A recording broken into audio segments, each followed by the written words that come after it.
मेरी तलाकशुदा छोटी ननंद रिंकी अपने मायके में ही रहती थी। मेरे ससुराल के पास में ही मेरी बड़ी ननंद का घर था। हर दिन रात को 8 बजे मेरे बड़े नंदोई हमारे घर आते और थोड़ी देर घर में सभी से बातचीत करने के बाद वो छोटी ननंद का हालचाल लेने उसके कमरे में चले जाते और करीब 10:30 बजे ही कमरे से निकलते। कमरे का दरवाज़ा भी लगा होता। पूछने पे मेरी ननंद बोलती, मैं जीजाजी से लैपटॉप पर कुछ काम सीख रही हूँ। एक दिन चुपके से मैं उसका लैपटॉप देख ली और ननंद और नंदू की बातें सुन ली। उसके बाद तो मेरे होश ही उड़ गए। मैं बिल्कुल हैरान रह गई क्योंकि मेरे बड़े नंदोई और मेरी छोटी नंद, मैं उनके कमरे में छुपकर उनका वीडियो भी बना ली थी। जब मैंने अपने पति को वह वीडियो दिखाई तो उन्हें ऐसा लगा कि उनके पूरे शरीर में करंट लग गया हो। वह फूट फूट कर रोने लगे। पर हैरानी की बात तो ये थी कि मेरी बड़ी नंद बहुत खुश थी। आखिर इन सब के पीछे क्या बड़ी साजिश रची जा रही थी। मेरी नंद रिंकी मुझसे ज़्यादा बातें नहीं करती थी, बस काम का ही मतलब रखती थी। उसका चेहरा भी बड़ा भयानक और अजीब था। उसका चेहरा देखकर तो ऐसा लगता जैसे वह हमेशा गुस्से में ही रहती। वो हमेशा सुंदर ड्रेस का फोटो मोबाइल में देखती, वैसे ही दिलवाने की जीत पर अड़ जाती। मेरे पति की किराने की दुकान थी। दुकान अच्छी चल जाती थी पर घर के खर्चे भी कम नहीं थे। हमारे खुद के 3-3 बच्चे थे और सभी अभी पढ़ रहे थे। ऊपर से सास ससुर की दवाइयों का खर्च अलग से। ऐसे में रिंकी के हर डिमांड को पूरा करना मेरे पति के लिए संभव भी नहीं था। पर नहीं दिलाने पर वह मुंह फुला लेती और अपनी माँ से जाकर मेरी और भाई की शिकायत करती। माँ बोलती, छोटी बहन तुम्हारे लिए भार बन गई है क्या? मेरे खाने पहनने में कटौती कर लो, पर जो वो बोल रही है उसे दिला दो। मेरे पति बोलते, माँ ऐसी बात नहीं है कि मैं अपनी बहन को प्यार नहीं करता, लेकिन हमेशा उसकी डिमांड पूरी करना मेरे लिए संभव नहीं हो पाता। इस पर रिंकी के साथ साथ सास भी मुंह फुलाकर बैठ जाती। अभी कुछ दिन पहले ही रक्षाबंधन पर हम लोगों ने उसे कान की बाली बनवा कर दी थी। रिंकी बिल्कुल लंबी चौड़ी और गहरे सांवले रंग की थी। 3 साल पहले ही उसकी शादी मेरे ससुराल वालों ने अपनी हैसियत के अनुसार खाते कमाते एक साधारण से परिवार में कर दिया था। ससुराल जाते ही उसने अपना रौब ससुराल में दिखाना चालू कर दिया। मायके में कोई काम करने की उसकी आदत तो थी नहीं। ससुराल जाने के बाद भी वह मायके जैसा ही रहना चाहती थी। वह हमेशा से सोचती थी कि उसकी शादी किसी बड़े घर में हो और वह अपने सभी अरमान पूरे कर पाए। उसे कीमती कीमती कपड़ों गहनों के अलावा ऐशो आराम की ज़िंदगी पसंद थी। पर उसकी सूरत तो ऐसी थी नहीं कि कोई अच्छे घर का रईस लड़का उसे पसंद करता। इसीलिए न चाहते हुए भी मेरे सास ससुर को उसकी शादी एक साधारण घर में करनी पड़ी। रिंकी का पति और उसकी सास सीधे साधे थे। उनकी सास ने सोचा अभी नई नई शादी हुई है, घर में भाभी भी थी काम करने के लिए, इसीलिए शायद उसे अचानक से भार लगता है। धीरे धीरे वह परिवार में ढल जाएगी और काम करना भी सीख जाएगी। पर रिंकी कहाँ कुछ सीखने वाली थी। घर की ज़्यादातर जिम्मेदारी उसकी सास ही निभा रही थी। वह केवल किचन में छोटे मोटे काम कर देती और बाकी दिन फ़ोन पर लगी रहती। सासू माँ कभी कुछ करने को बोलती तो उल्टे वह 4 बात अपनी सास को ही सुना देती। उसका पति मोहन कई बार उसे समझाने की कोशिश भी किया, पर वह उसे भी उल्टी सीधी बात बोलने लगती। एक बार रिंकी की सास सीढ़ियों से गिर गई और उनके पैरों में चोट लग गई। अब इकलौता बेटा मोहन क्या क्या करता। उसे दुकान भी तो देखना पड़ता था, वरना घर के खर्चे कैसे चलते। उसने रिंकी को बोला, रिंकी मैं तुम्हारी मदद कर दिया करूँगा, तुम किचन संभाल लो। माँ तो अभी कुछ कर नहीं पाएगी, उन्हें भी देखना पड़ेगा। इस पर रिंकी ने बोला, मैं कोई तुम्हारी नौकरानी नहीं हूँ जो किचन में काम भी करूँगी और तुम्हारी माँ को भी देखूँगी। मुझे नहीं पता घर का काम कैसे होगा। इस पर मोहन को तेज गुस्सा आ गया और उसने रिंकी को एक थप्पड़ लगा दिया। फिर क्या था, रिंकी ने बवाल मचा दिया। उसने जानबूझकर इतना शोर शराबा किया कि अगल बगल के भी 2-4 लोग आ गए। उसने मिर्च मसाला लगाकर उन लोगों को अपने ससुराल वालों के खिलाफ खूब भड़काया। सीधा साधा मोहन और उसकी माँ उसका यह रवैया देखकर बिल्कुल सुन्न रह गए। उसने तुरंत फ़ोन करके अपने मायके वालों को भी मिर्च मसाला लगाकर बताया और बोला, आप लोग मुझे कल ही यहाँ से लेकर चलिए, मैं यहाँ एक पल भी नहीं रहने वाली हूँ। मैं तो उसकी सच्चाई जानती थी और उसका नाटक भी समझती थी, इसीलिए मैंने और मेरे पति ने उसकी बातों पर भरोसा नहीं किया। पर सास ससुर तो अपनी बेटी के प्यार में अंधे थे। उन्हें सारी गलती मोहन और उसकी माँ की ही लगती थी। दूसरे दिन ही मेरे ससुर रिंकी के ससुराल पहुँच गए और मोहन और उसकी माँ को भी खूब उल्टा सीधा बोला। रिंकी को घर लेकर आ गए। रिंकी ने जानबूझकर मिर्च मसाला लगाकर सबको बातें बताई थी ताकि उसकी सास और उसका पति उसे कोई काम करने के लिए नहीं बोले, पर उसकी चाल उल्टी पड़ गई। उसके मायके आते ही मोहन ने तलाक के पेपर भेज दिए। तलाक का पेपर मिलते ही मेरे सास ससुर और खुद रिंकी के तो होश उड़ गए। कितनी मुश्किल से तो उसकी शादी हुई थी और उसके रवैये की वजह से ही आज तलाक का पेपर भी आ गया था। सास ससुर ने मोहन से बात करने की कोशिश की पर वह टस से मस नहीं हुआ और रिंकी को तलाक के पेपर पर साइन करना ही पड़ा। मैं तो उसकी शादी होने से बहुत खुश थी पर फिर से वह मायके में ही रहने आ गई थी। उसके आने के 1 महीने बाद ही बड़े नंदोई लगभग हर दिन आते और लगभग 2 घंटे के लिए रिंकी के कमरे में बंद हो जाते। मुझसे यह सब देखा नहीं जाता और बड़ा अजीब भी लगता था। एक दिन मैंने सोचा आखिर बात क्या है कि दोनों के दोनों इतनी देर तक कमरे में बंद हो जाते हैं और कभी बच्चे गलती से दरवाजे पर दस्तक दे दे तो वे दोनों खा जाने वाली नज़रों से देखते थे। मैंने सोचा आखिर क्या चल रहा है इस घर में, मैं पता लगा कर ही रहूँगी। यही सोचकर मैं एक दिन चाय देने के लिए उनके दरवाजे पर दस्तक दी। दरवाज़ा मेरी ननद ने खोला। उसने बिल्कुल घूरती हुई नज़रों से मेरी तरफ देखा और मेरे हाथ से चाय लेने लगी। तभी मैंने उसकी नज़र बचाते हुए अंदर झांकने की कोशिश कर रही थी पर मुझे कुछ समझ में नहीं आया। उसने मेरे हाथ से चाय ले ली और दरवाज़ा फिर से बंद कर लिया। एक दिन मेरी बड़ी ननंद हमारे घर पर आई। साधारण सी रहने वाली मेरी बड़ी ननंद आज महंगी साड़ी और कीमती गहनों से लदी हुई थी। मुझे उनको देखकर बड़ा ही आश्चर्य हुआ। कल तक तो बात बात में हाथ फैलाती रहती थी, वो अचानक से सेठानी कैसे बन बैठ गई थी। मैंने बोला, अरे दीदी आप तो बहुत सुंदर दिख रही हो, नंदू जी ने कोई नया काम शुरू किया है क्या?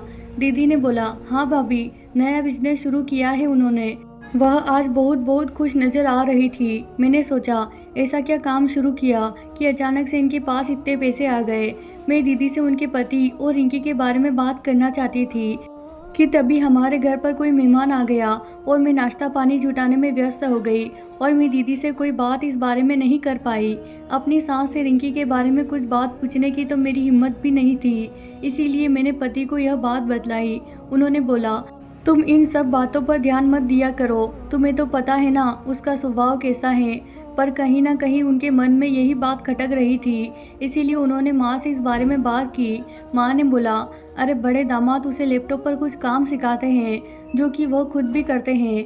अब देखो तुम्हारी बहन तो तलाकशुदा है, पता नहीं दूसरी शादी होगी भी कि नहीं, इसीलिए काम में उसका मन लगा रहेगा तो हम सबके लिए और उसके लिए भी अच्छा होगा। बड़े दामाद को तो रात के समय ही फुर्सत रहती है। रही बात दरवाज़ा बंद कर लेने की तो बच्चे डिस्टर्ब ना करें, इसीलिए बंद कर लेते हैं। मैंने भी सोचा चलो अच्छी बात है, कुछ काम करेगी तो अच्छा ही रहेगा, पर फिर भी दरवाज़ा बंद कर लेने की बात मुझे अभी भी खटक रही थी। एक दिन मेरी सास और रिंकी बाजार गए और वहाँ से महंगे महंगे कपड़े लेकर आए और साथ में रिंकी ने अपने लिए सोने की बहुत सुंदर अंगूठी भी खरीदी थी। उसने आते ही सारा सामान मुझे दिखाया। मैं तो बिल्कुल देखकर दंग रह गई। फिर उसने खुद ही बोला, जीजा जी ने जो काम सिखाया है उसी को करने के बाद मैंने पहली तनख्वाह पाई हूँ। मैं तो बिल्कुल हैरान थी। मैं तो ये सोच रही थी कि अचानक से दोनों क्या काम करने लगे कि बड़ी बहन तो सेठानी बन ही गई, अब छोटी बहन भी इतने पैसे कमाने लगी। मुझे लगा कि दाल में जरूर कुछ काला है और इसका तो मैं किसी भी तरह पता लगा कर ही रहूँगी। मेरी ननंद घर के काम में मेरी मदद ना के बराबर करती थी। एक बार मुझे तेज बुखार हो गया जिसकी वजह से मैं उठ भी नहीं पा रही थी। मेरे पति ने बोला, रिंकी माँ और तुम मिलकर खाना बना लो क्योंकि आज तुम्हारी भाभी को तेज बुखार है, वह खाना नहीं बना पाएगी। रिंकी ने कहा, भैया मुझे तो दिन में फुर्सत नहीं है क्योंकि जीजाजी ने जो काम सिखाते हैं मुझे लैपटॉप पर उसकी प्रैक्टिस करनी होती है। मैं शाम को बना दूंगी। दिन का खाना मेरे पति और मेरी सास ने मिलकर किसी तरह बनाया। रिंकी दिन का खाना खाने के लिए सिर्फ उठी। उसने खाना खाने के बाद अपनी प्लेट भी उठाकर नहीं रखी। मेरे पति उसे बोला, रिंकी तुम्हें पता है कि भाभी की तबीयत ठीक नहीं है तो कम से कम प्लेट तो उठाकर रख दो और साफ कर लो, मुझे भी तो दुकान जाना है। इस पर उसने गुस्साते हुए प्लेट उठाकर किचन में लेकर गई।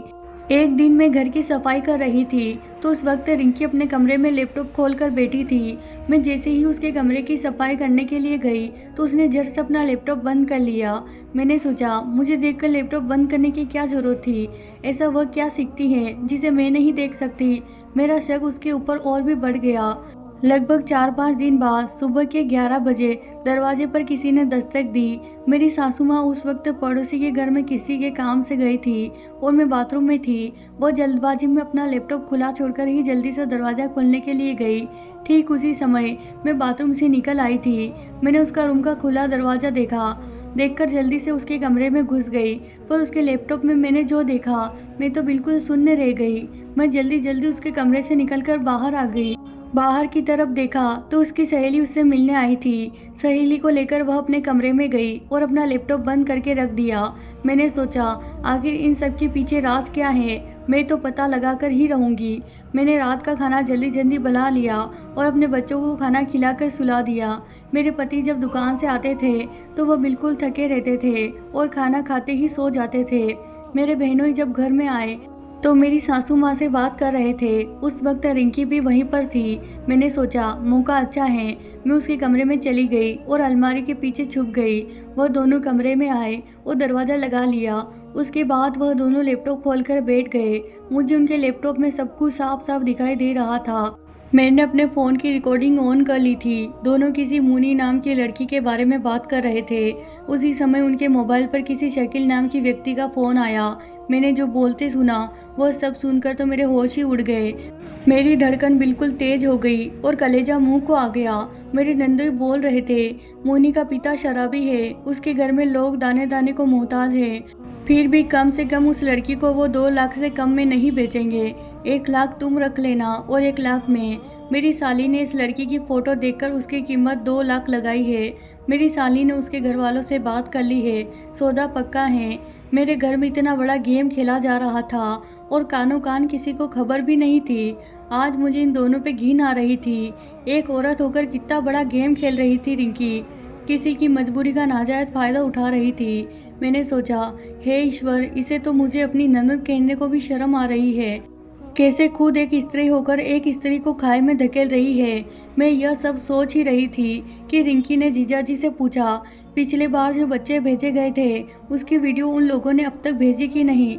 हमारे पास भी तो प्रूफ रहना चाहिए, वरना वह धनुआ बोलेगा कि तुमने गिनती में इतने ही भेजे थे। वैसे मैंने सभी भेज गए, बच्चों की फ़ोटो सेव कर ली है। तभी नंदोई ने एक पेन ड्राइव निकालकर लैपटॉप में लगाया। उसके बाद जो मैंने सीन देखा, मेरे पैरों के नीचे से ज़मीन सरक गई। यह उन्हीं बच्चों की पिक्चर थी जो मैंने उस दिन लैपटॉप में देखी थी। कम उम्र के बच्चे किसी हॉल में बंद थे और आगे की तरफ लंबा चौड़ा लोहे का दरवाजा लगा था। सभी बच्चे मम्मी पापा का नाम ले रहे थे, बचाओ बचाओ चिल्ला रहे थे। उन बच्चों का मासूम चेहरा देख मेरे आंखों से झरझर आंसू बहने लगे। मैं और यह सब बर्दाश्त नहीं कर पा रही थी।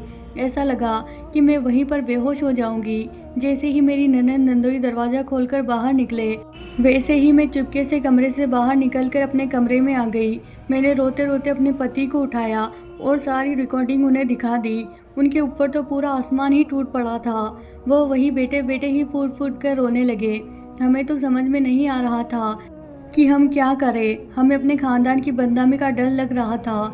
फिर भी हम दोनों ने फैसला लिया कि इतना बड़ा गुनाह होते देख अगर हम चुप बैठे तो भगवान हमें कभी भी माफ़ नहीं करेगा और हम पूरी ज़िंदगी इस गुनाह को सीने में दबाकर अगर रखें तो ना तो हम चैन से जी पाएंगे और ना ही मर पाएंगे। सुबह होते ही मैं और मेरे पति डॉक्टर के पास जाने के बहाने से घर से निकल गए और पुलिस स्टेशन जाकर सारी रिकॉर्डिंग पुलिस को दिखा दी। पुलिस ने जल्द ही खोजबीन करनी शुरू कर दी। सभी अड्डों पर छापेमारी की और सभी मासूम बच्चों को छुड़ा लिया। इस गुनाह में शामिल सभी लोगों के साथ मेरे ननद नंदोई को भी पकड़कर जेल में डाल दिया गया। मेरे घर में आज बिल्कुल खामोशी छाई हुई थी। सास ससुर का चेहरा शर्म से झुका हुआ था। अगर समय रहते उन्होंने कुछ कड़े कदम उठाए होते तो शायद आज यह नौबत नहीं आती। रिंकी की हर गलती पर और नाजायज मांग पर वह हमेशा चुप रहते हैं और हमें ही दोषी ठहराते। उसकी ऐसो आराम से ज़िंदगी गुजारने और बड़ी बड़ी ख्वाहिशों की चाहत ही आज उसे ले डूबी थी। ख्वाहिशें हर किसी की होती हैं, पर वह इतनी बड़ी भी ना बन जाए कि आपको गुनाह करने पर मजबूर कर दे। किसी भी गुनाह को आप ज़्यादा दिन तक छुपा कर नहीं रख सकते। आप पूरी दुनिया को धोखा दे सकते हैं, पर उस ईश्वर को नहीं जो हर पल हमें देख रहा है। वो आज नहीं तो कल गलत कर्मों की सज़ा देगा ही। तो प्यारे दोस्तों, ये थी हमारी आज की कहानी। अगर आपको कहानी पसंद आई हो तो इसे लाइक कीजिए। अगर आप हमारे चैनल पर नए हैं तो इसे सब्सक्राइब करना बिल्कुल ना भूलें। धन्यवाद दोस्तों।